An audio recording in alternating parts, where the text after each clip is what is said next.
I remember as a child growing up, I had two sisters. The younger one was more close to me, and she was trying to grill me to find out whatever. I mean, your family in the third world, they want to make sure that you have a normal life, and they don't want you to come with any funny stuff that, oh, I'm girl or whatever. So they very early will try to plot you on and get you a girlfriend and talk about this and that and get you ready for your role in life.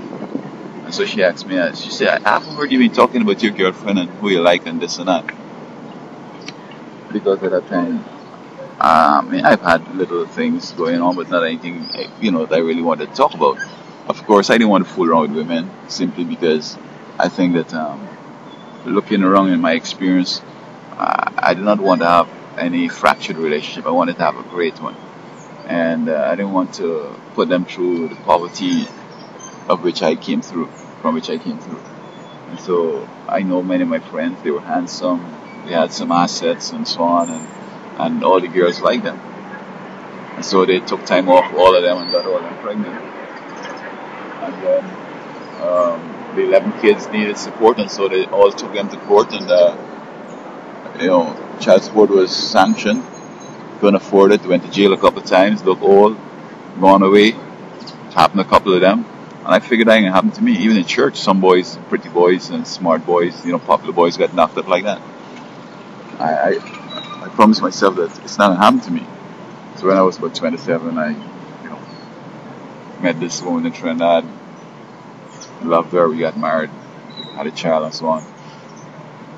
And I tried my level best to make sure that, she has a reasonable opportunity at succeeding.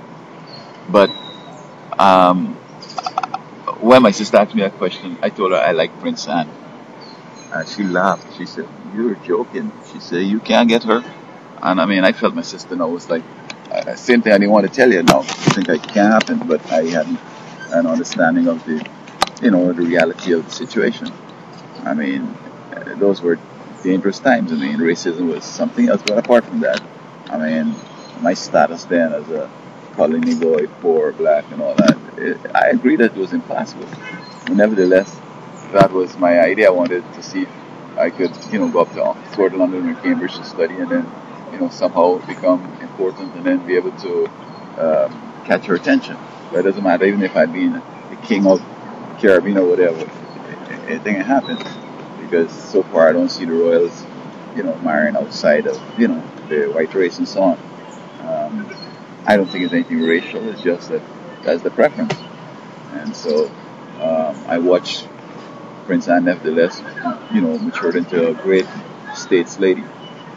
She has served Britain well. When she got married, everybody was jubilant. The jubilation was extraordinary. And the other day I saw a picture of her, and she looks excellent.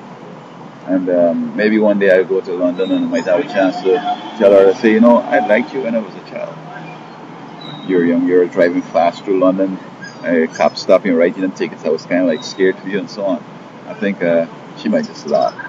Or if that's if I'll be able to get a chance to meet her anyway.